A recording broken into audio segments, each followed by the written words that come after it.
So for those of you who are tuning in for the first time, how it's going to work is we're basically going to treat this like a real interview in that I'll be jumping back and forth on my screen between the job description and Karina's resume. And I have custom crafted questions based on her background as well as this specific job description for this Zappos HR business partner role or human resources business partner role, HRBP as people call them.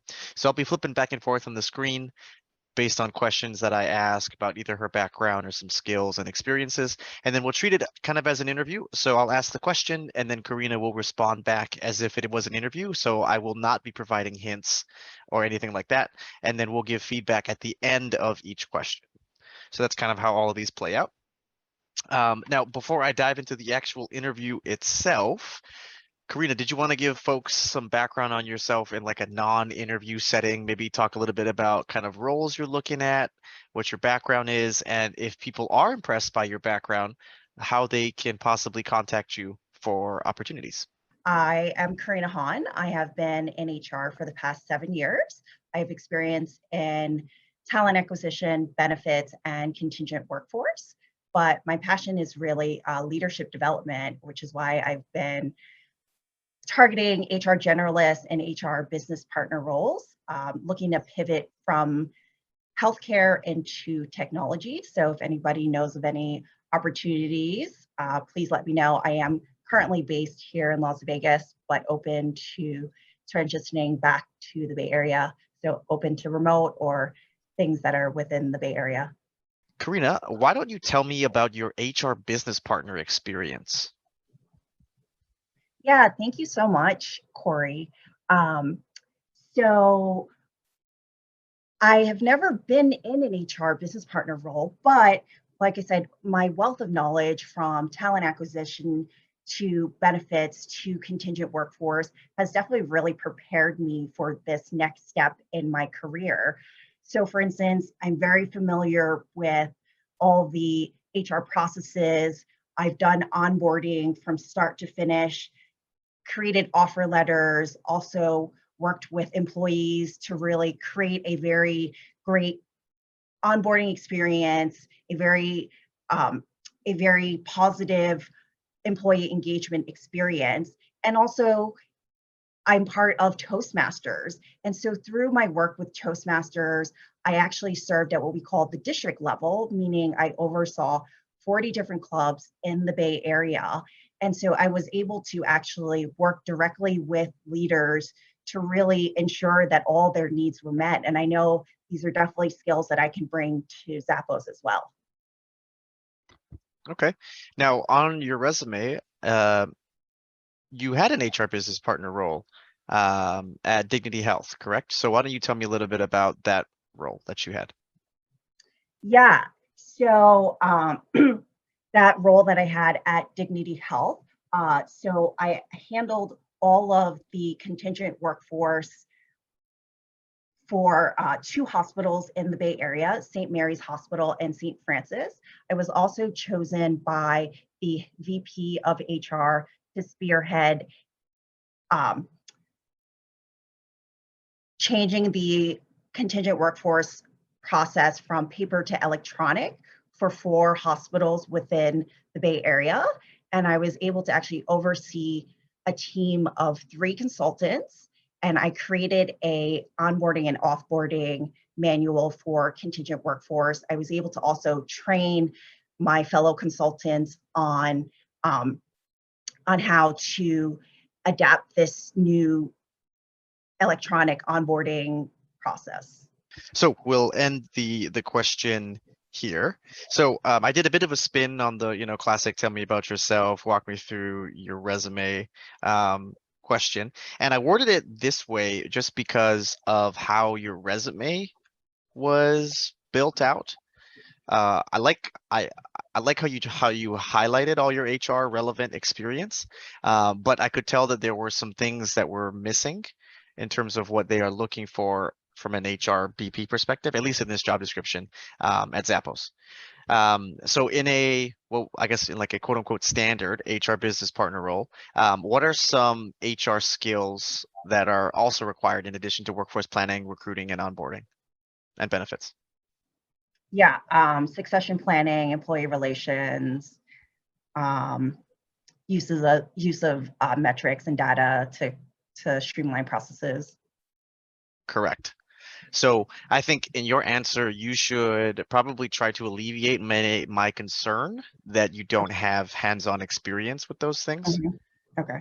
At the beginning of your answer, you started with, I am not an HR business partner, Okay. right? Not always the best, strongest opening, Right. when you're applying for an HR business partner role, Yeah.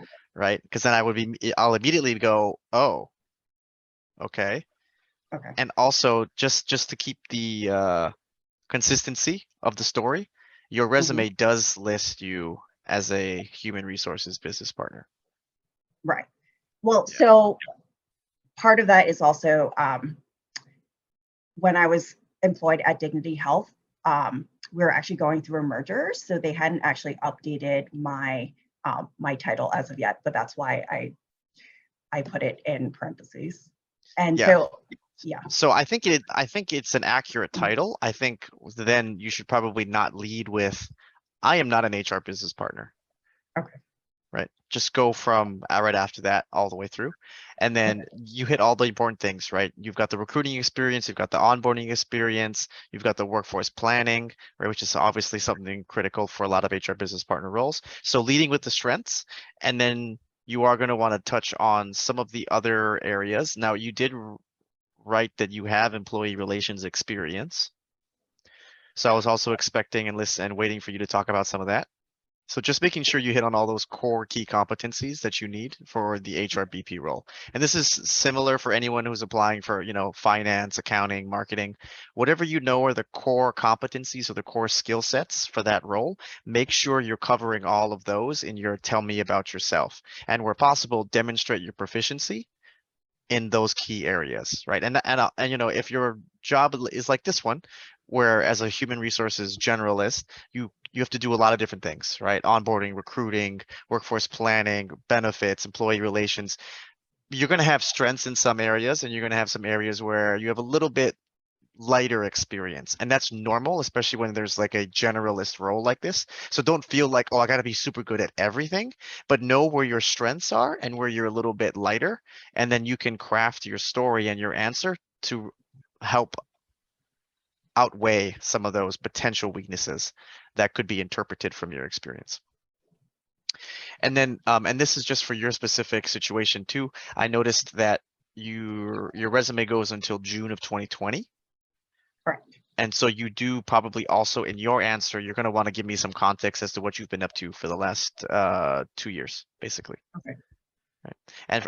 And similarly, for those of you who were affected during COVID with your roles and you are still job searching, you are going to want to proactively address that as well as to what you've kind of been up to in the last 2 years. And this is nothing for anyone to feel like ashamed or worried about. A lot of people were displaced due to the pandemic, and this is very, very normal.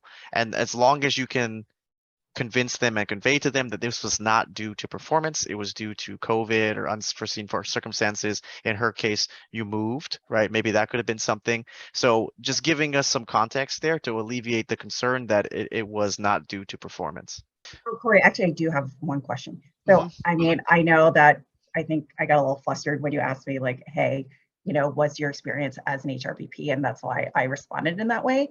But I guess I'm kind of curious as I reflect back on how to have a more succinct and better answer. Mhm. Should I just launch right into, those core competencies and, my experiences and um, how my personal experiences, what they bring to the table as an HRBP. How is that different than what you've already done so far? Well, no, because you gave me the feedback that I said something negative, which was like, oh, I'm not an HRBP. But I'm saying, like, if we were to redo it, should I just launch right into speaking about the core competencies of an HRBP? But for you, right? So For me, yeah. you would say Yeah, so I've been an HR business partner for X number of years. Throughout that time, I've worked in both the healthcare space. Oh no, yeah. So and worked in the healthcare space, working with, this level all the way up to leadership in certain hospitals in my last role back in the Bay Area before I moved to Las Vegas, which is also why, my role unfortunately was affected during COVID in 2020. And then my family and I decided to relocate into the Vegas area. And then I took some time off, but now I'm re-entering the workforce. And as an HR business partner in my last role, I did blah blah blah blah blah blah blah blah blah. Mm. Right, hit all those core competencies, make me go check the box. Okay, she can do all of these things, and then you should show me your proficiency or strengths in certain areas. Right, so you can be like, and now the majority of my role at Dignity Health, while I had all these responsibilities, core HR responsibilities, I had a huge focus on contingent workforce planning, which I know is relevant for you, Zappos. And here are some of the amazing things that I did related to workforce planning. Boom, boom, boom, boom, boom, boom, boom, right? About 20 seconds.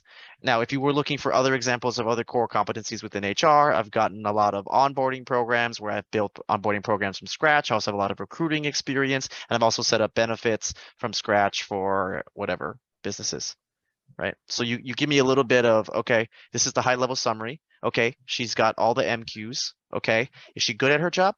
Yep, sounds like it. I want to get into the good stuff now.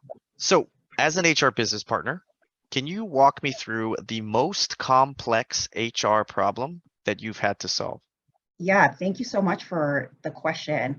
As an HR business partner, the most complex HR problem that I had to solve, I would definitely say, um, I would definitely say one of the most complex problems that I've had to solve was um, when I was hired as the HR business partner at Dignity Health. Um, our contingent workforce onboarding process was all paper, and it was very time consuming. It was not very efficient. And I brought up to the VP of HR that this was just really not efficient. There needed to be more efficiency. Not all the hospitals had the same onboarding process. Every hospital actually had their own unique onboarding process. And so I had said to him, is there any way that we can streamline this process so that all four hospitals are using the same onboarding process as well as making it electronic? This way, efficiency would go up, time to hire would be a lot quicker.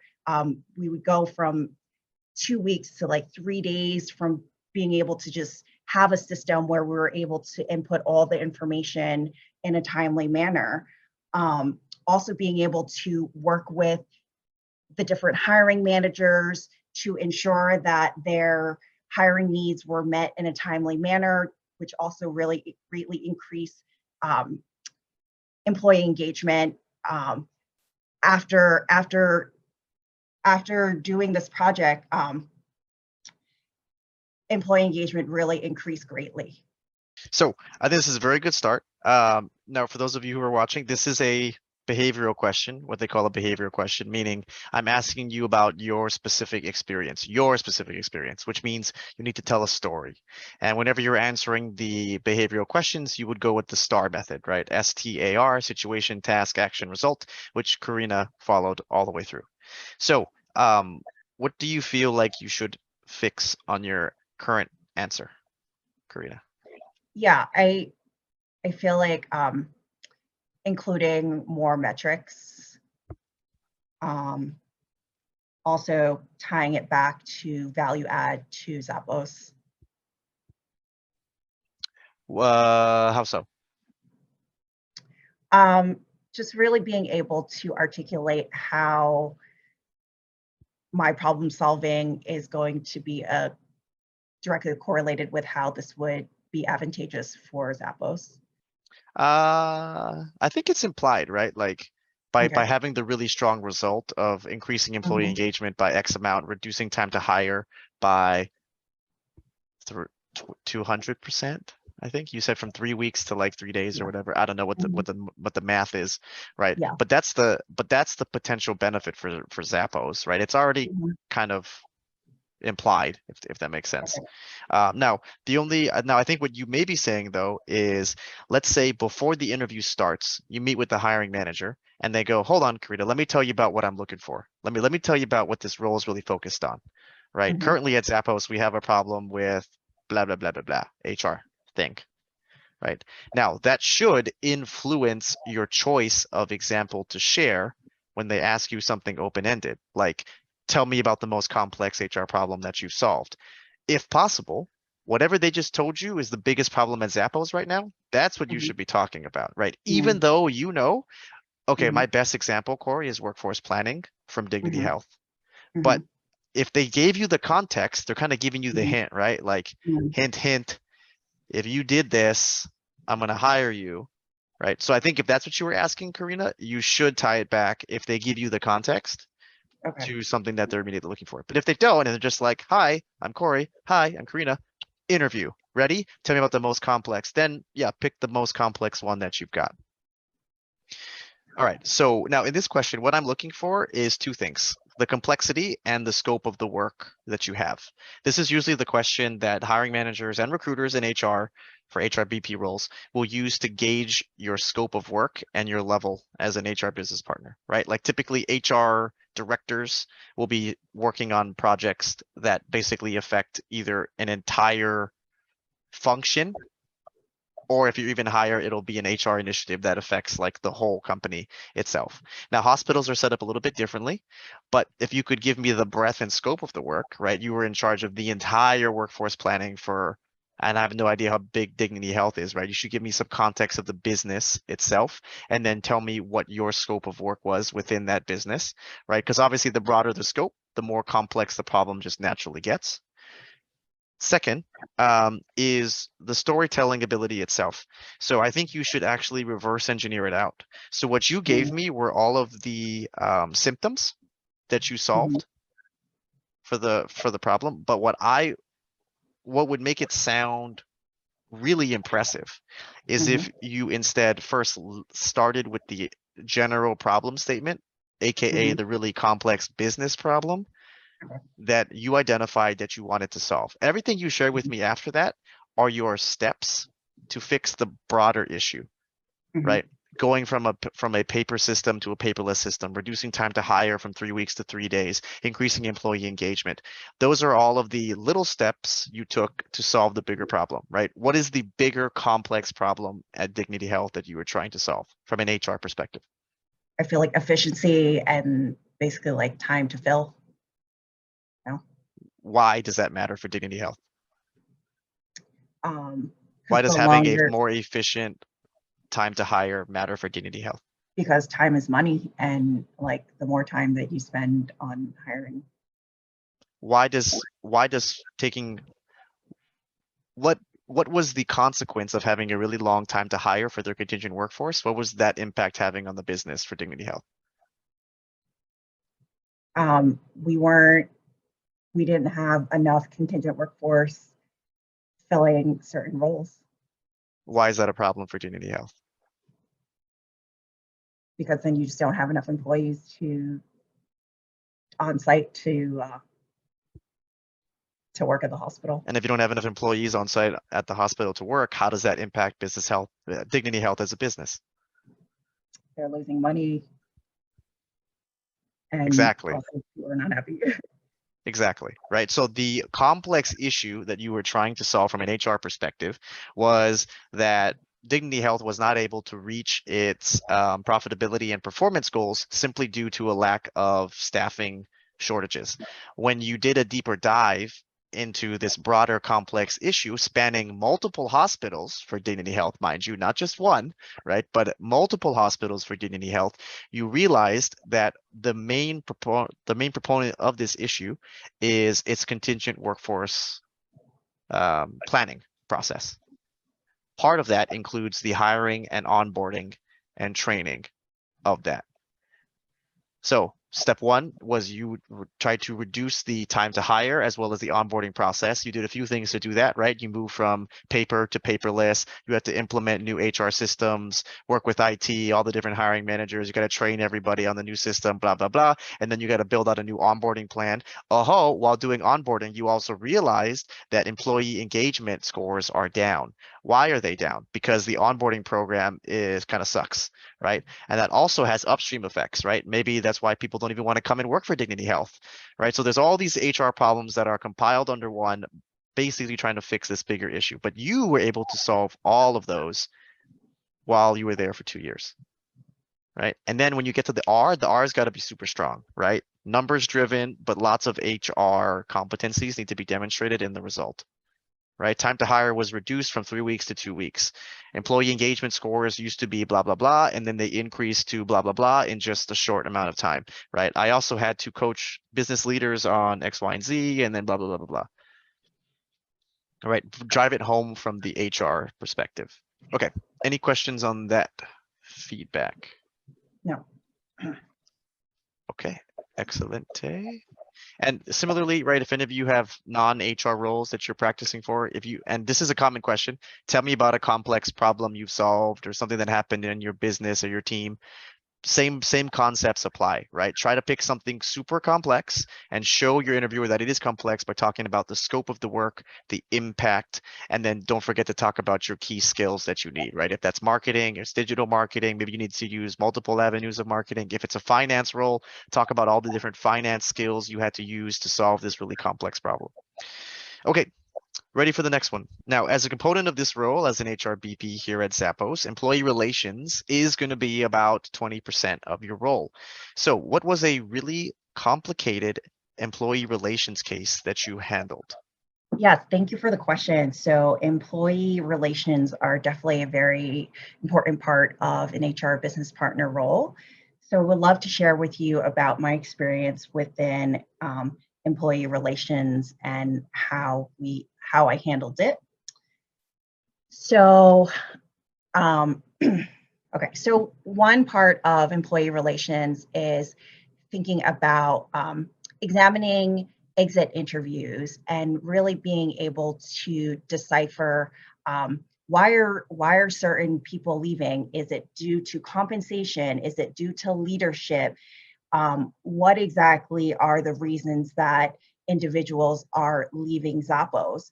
So it's really important to be able to look at these metrics and this data to really analyze these exit interviews to find out what is that gap? Is it that these individuals don't feel that they have a voice? Is it that our compensation is not competitive? Is it that there are better opportunities external of Zappos? Can you talk about an employee relations case that you specifically handled? By the way, I'm asking because it's on your resume. Yes, I know. Regarding employee relations, so when I had first started my role as an HRBP at Dignity Health, the person before me, unfortunately, she was not always on site to have timely communication with the hiring managers. And so for me, it's really important to build that trust and that rapport with my hiring managers.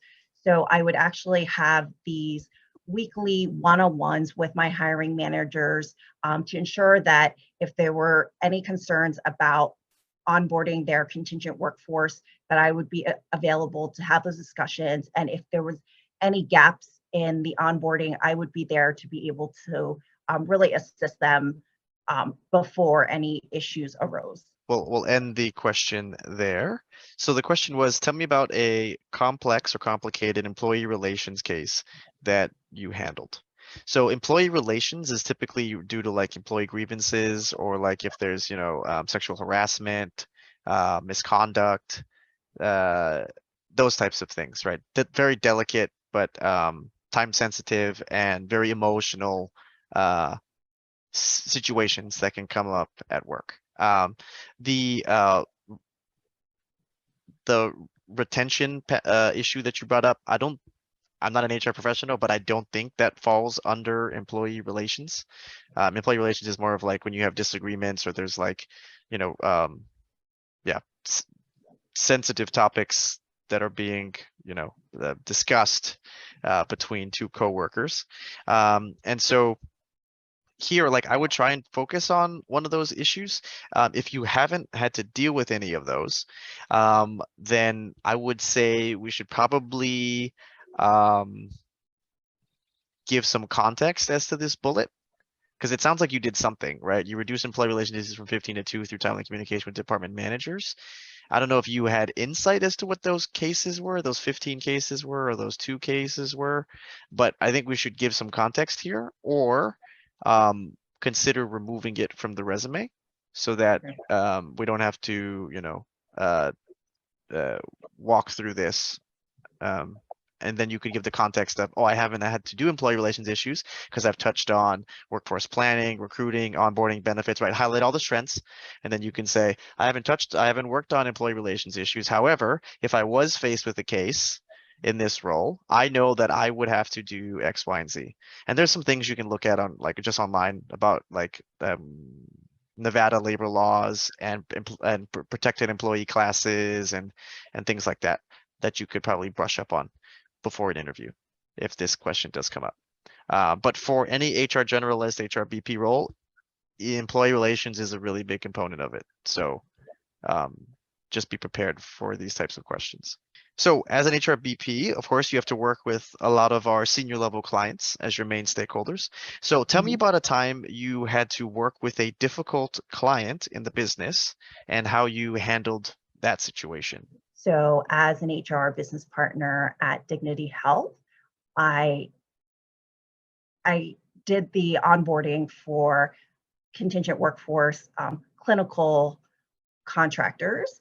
And so I had to work very closely with the clinical hiring manager. Unfortunately, there seemed to be some gaps in the onboarding process. And so I set up a face-to-face meeting with this colleague of mine because I really wanted to be there to be able to troubleshoot some of the pain points that she was experiencing. And so when we met, unfortunately, she was very upset. She raised her voice at me. But I said to her, I understand you're very frustrated. I understand that things are not working in the way that you had envisioned, but I'm here to partner with you. And so she took a step and she got some air. She came back and we were able to actually come together and really discuss what some of the pain points were and how we could get her clinical contingent workforce on board in more of a timely manner. And then what was the end result? So the end result was that we were able to actually make changes to the clinical contingent onboarding process.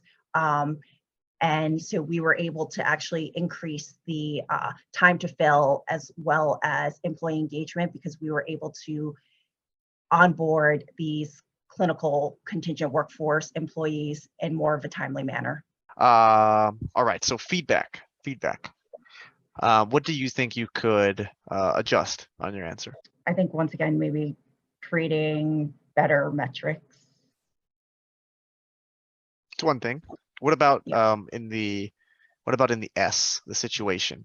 Maybe also just being more succinct about it. I think I was thinking through it, so I think I kind of just started telling more of the narrative and just really just narrowing it down to be very specific.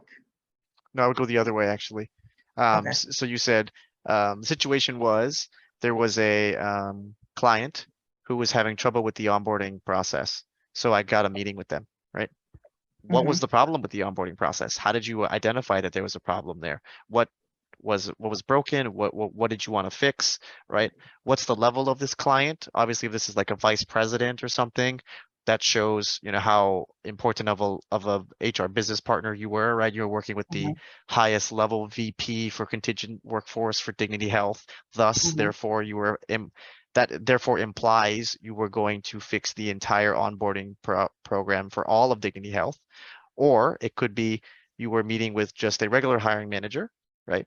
And then so you're working on the onboarding process for just like this one person's team. So you can see how the scope is a little bit different depending on the context of the client that you're meeting with. And then as we get to the second part which is when you're in the actual meeting, you got to give me more context as to why they're being difficult. You said she raised her voice at you.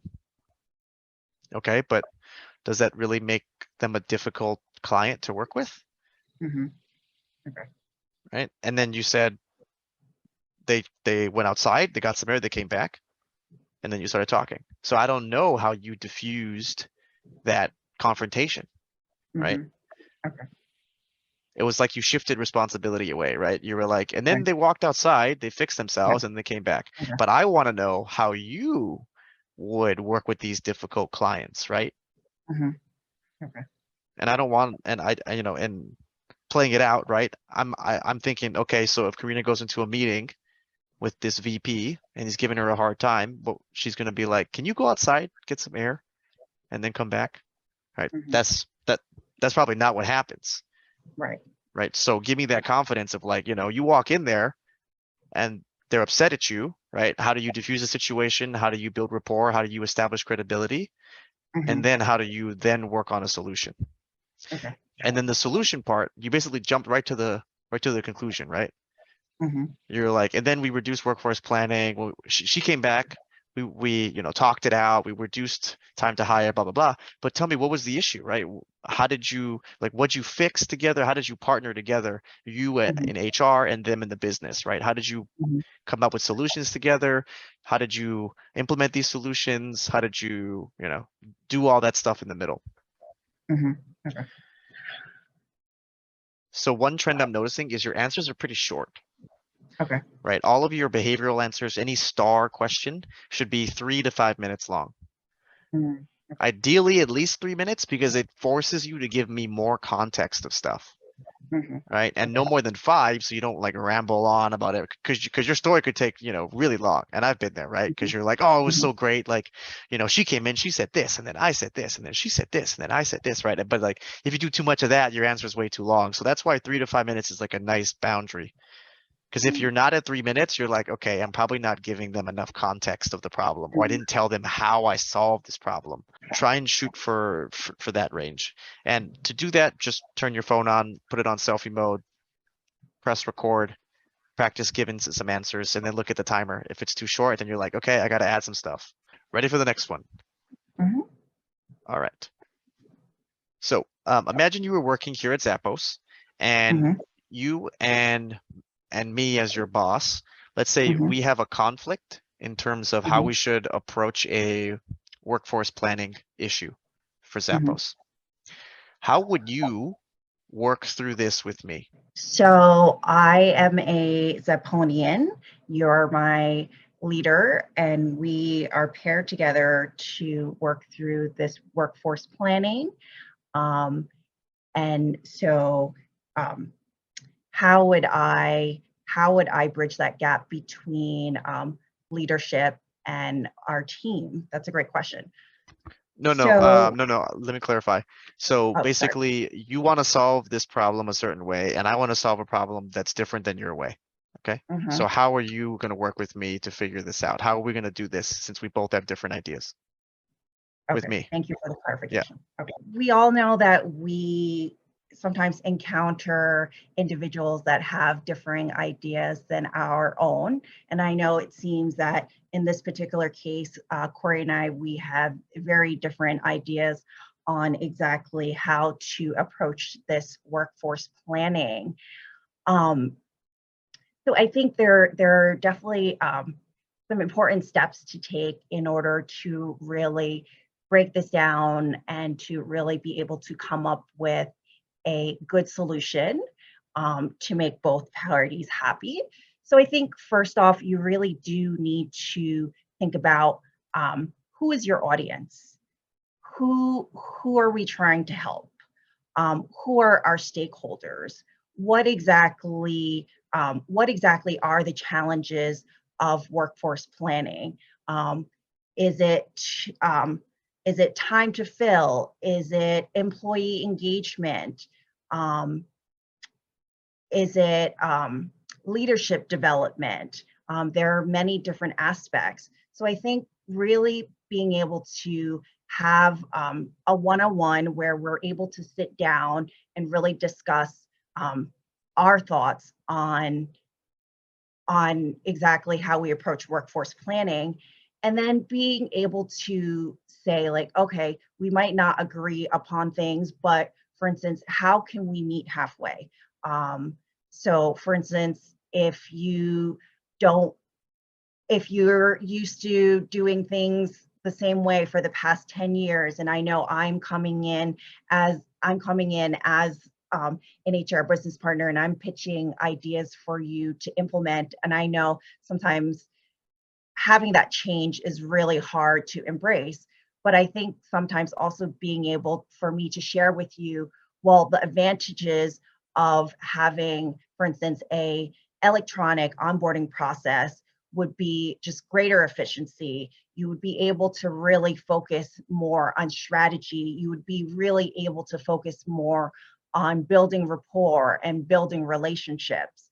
So I think if we're able to really come together and have an open line of communication um, and really create a game plan together, I think is really the important part of workforce planning with other individuals on your team. Okay, so what if we get together and I know you're shooting for a compromise, right? But let's say we Mhm. get together and I'm being very difficult, right? Like, Karina, I've been here longer than you. I'm your boss. I have more years of experience doing workforce planning, and I heard you, but I just want to do it my way. What would you do then? I mean, I think I would still approach it with a lot of gratitude and say like, okay, I really appreciate that. I know that you have been here at Zappos for a long time, Corey. Yet, I'm here to really be your partner to improve this process, to make it more efficient. So let's really break this down. How can we sit down together and come up with processes that will really improve our efficiency, that will really improve our culture, that will really put our customers first? And how would we do that? Well, I think it's really important for us to really look at what our core values are here at Zappos. That being able to lean into growth and being able to really bring your authentic self um, and really working with a team that is eager to improve processes. Now, this is a tricky question because it is a hypothetical. Mhm. So there's a lot of different angles. There's a lot of ways you can play this out. There's a lot of back and forth. There's going to be a lot of hypothetical questions. I mean, sorry, follow-up questions. Answers will need to build on top of each other. So these can get pretty hairy. And for those of you who are watching, just know that you will get a lot of these hypothetical questions where they ask you imaginary scenarios and then you got to walk them through it. This is different than the behavioral questions because they don't want you to walk them through a story. They want you to explain how you would do it in that moment for their company. So do keep that in mind, right? If you get a hypothetical question, don't go to STAR method and start talking about something you've already done, because what they care about is what you would do in the future. So it's not quite the same thing. So this is a tricky one because whenever you do have to deal with people, there's lots of different ways you could do this. Now, of course, there's always going to be an interview question. How would you handle a difficult coworker? How would you handle feedback? This is kind of all those things rolled up together. Now, of course, the natural solution to these questions is, well, we'd find some place in the middle and then we would just meet there and then, win-win for everybody, right? So everyone knows that this is the answer that you're going to give. And of course, then I'm going to play devil's advocate as a tough interviewer. And I'd be like, okay, but what if I don't want to budge, right? Like, I'm going to pull rank. I'm just going to go, I don't want to meet in the middle. My idea is the best. Now what? So at that point, I think you need to come with a different solution, right? I know you tried to lead with the core values of Zappos. That's one way Mhm. to do it. But I also think that there needs to be a little bit more of the solutions-oriented thinking here, right? Which is, okay, I understand that you are my manager and that you have more and you have more business context of Zappos than me. However, in my last role, I was predominantly specializing in workforce planning in this particular issue. Also, I would point out that you did hire me to this team, presumably because you are hoping that I bring a wealth of workforce planning knowledge and well as a diversity of thought from my previous companies as well. So with all of those things in mind, I wouldn't want to challenge your authority, but I would also want to make sure that we are putting the business first. And so what I would actually like to do is reverse engineer out your specific solution. So ignoring mine completely, since we're no longer going to meet 50-50 in the middle, I would love to get a better understanding of your particular strategy. So I could see if there are any ways I could enhance it and make it better without meeting in the middle now. Because that way I can still demonstrate to you as my boss that I do add value on this team. Now that's one way to do it. Or you could go the other way, which is like, no, well then I'm going to try and fight you and see if we really can meet in the middle. Well, how would you do that, Karina? Well, I think we would start with pretty what's the word? We would start with blanking on that adjective. We would start with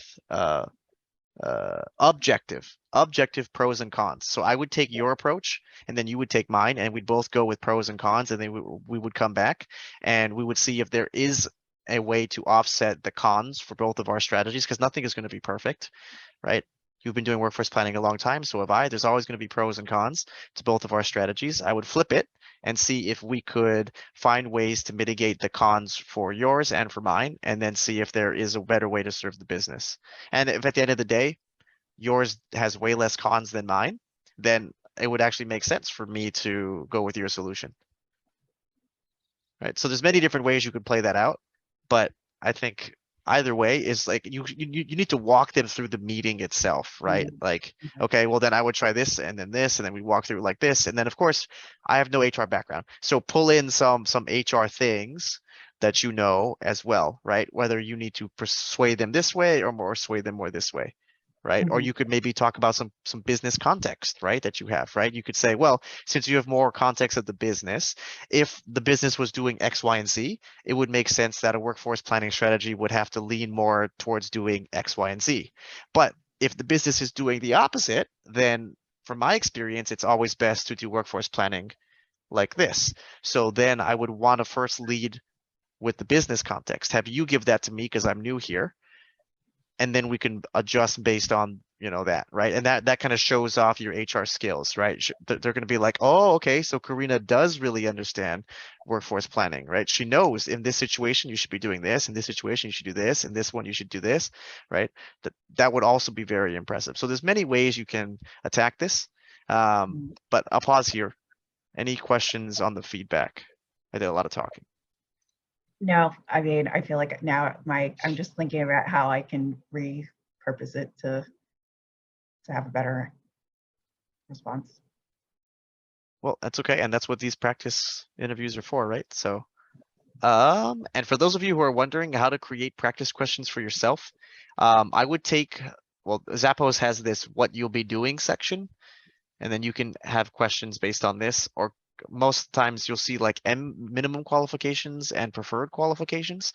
Look at those and look for those hard skills, right? Not like the be a team player or like be really collaborative, right? Like this thing. Don't worry about this. Curious and comfortable with ambiguity, can shift gears without angst and decide and act without. Yeah. Don't worry about that, right? Just focus on the hard skills like I did, which is, which is going to be my next question actually. So Karina, can you tell me a time where I'm not going to pick workforce planning because that was your entire last job. So I'll pick the other thing. Tell me about a time where you had a huge strategic influence on succession planning for the business. The situation was I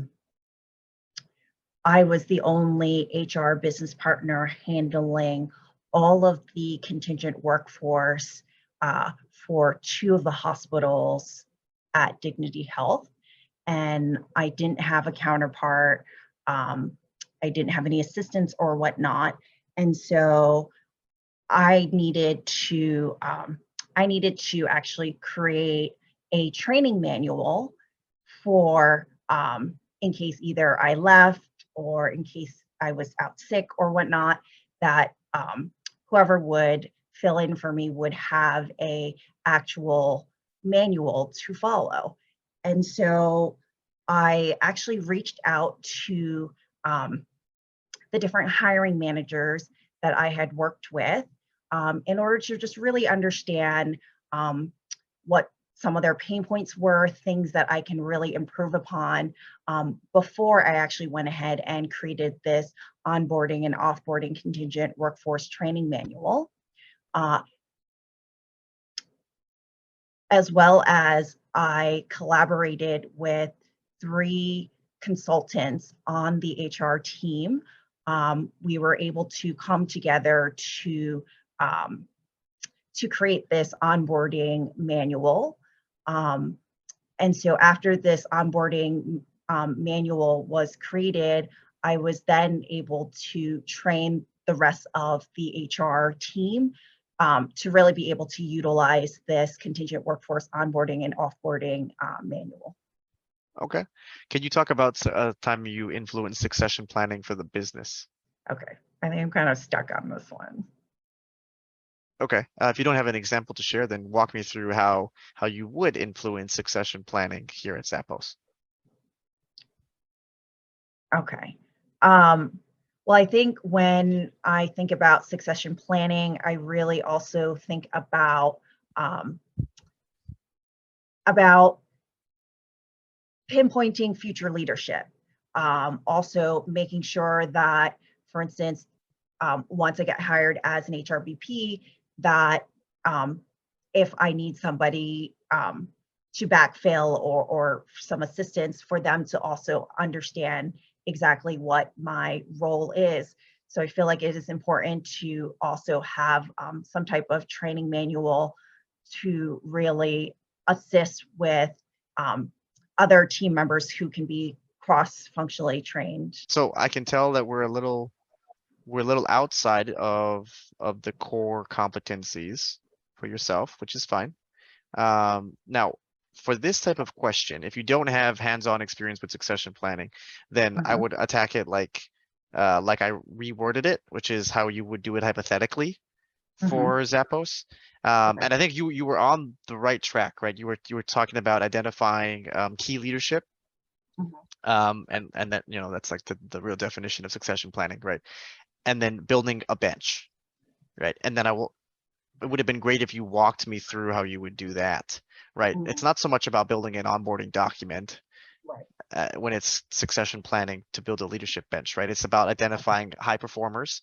It's about giving them the environment, the coaching, the structure that they need. Also, it therefore increases retention for your key and critical talents, right? You also got to talk about your executive coaching experience here, and right, you got to talk about like doing it, and there's going to be a lot of data, right? Like how do you actually know who top performers are? You need to break. You also need to examine org structures, right? So there's a whole lot to unpack here when it just comes to succession planning itself, but you can hit on a lot of these high level things as a part of your hypothetical approach, which would give me confidence, even if you've never done it before, right? Like if you broke it down for me like that, then I would still be comfortable hiring for you as long as you could walk me through it, right? It's like, hey, have you ever rode a jet ski? Like, no, I've never rode a jet ski. But if I were to ride one, right, there's a few things that I want to keep in mind, right? Safety is first. Got to figure out, okay, do I need to wear a life jacket? Do I need to wear a helmet? Next, I would want to figure out that I know how to operate the machine, right? This throttle is forward and backwards. Can you even go backwards? Are there brakes, right? I would want to understand those things, right? How to offload the jet ski into the water safely, right? Like if you could break down how you would do it, even though you've never ridden a jet ski, then I'd be like, okay, yeah, Karina, like let's go ride a jet ski. Seems like you kind of know what you're doing. So yeah, let's go. Same thing with this, right? If I was going to do succession planning, there's a few key things that I want to start with. Boom, boom, boom, boom, boom, right? Oh yeah, she's right. So she's never done it, but I mean, seems like she'd figure it out. She already knows how it starts or what you should be thinking about. So yeah, okay, I'm fine with that. I think I see something in the chat here. If we have any suggestions on how we could build more confidence when applying to or interviewing for a role that we may not have a 100% qualification for. Well, you're not going to like this answer, but the best way to gain confidence is to be 100% qualified for things. And that may mean taking a little bit of time to do extra projects at work to cover some of the gaps that you may have in your experience. Now, there are also times where you don't need to match 100%, right? Maybe you just match 90% or 80%, because there are some cases where hiring managers really care about one specific part of the role. And if you have that, everything else they can either train you for, or it's really not an immediate need for the project, and it should be fine. So one thing to keep in mind too, and there's a lot of people in this situations, if you'd applied for a job and you don't meet 100% of what they look for, but they chose to interview you, right? They looked at your resume and they said, hey, let's talk, let's do an interview. That should already give you confidence, even though you don't meet 100% of the job description, because they know you don't meet 100% of the job description, but they chose to interview you anyways. They don't have to interview you. So if they didn't think you were a fit, they wouldn't have even asked you.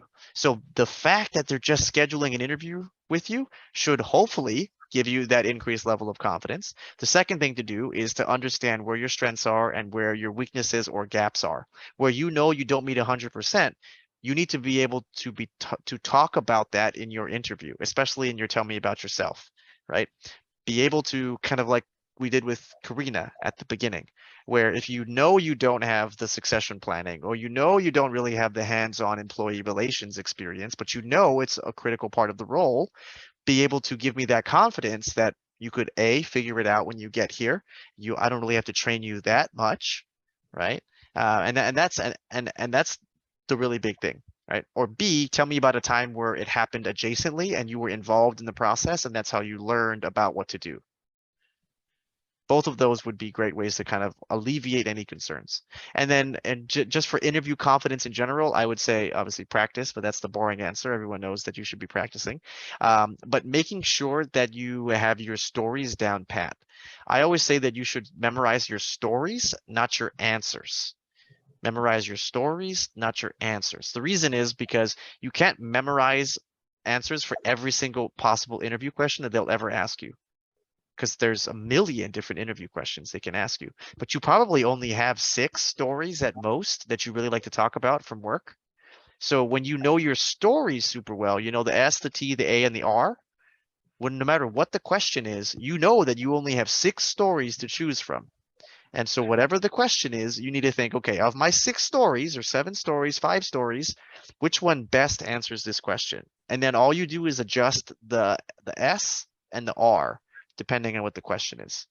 And that should give you a lot more confidence as well, knowing that you can answer any interview question that gets thrown at you. If you know your stories really well, you'll be able to answer anything. And so that's the other piece of advice, is memorize the stories, not the answers. And then if you want interview tips and tricks, I do have a YouTube channel. You can check it out. It's just CareerShakers, all one word. Thank you.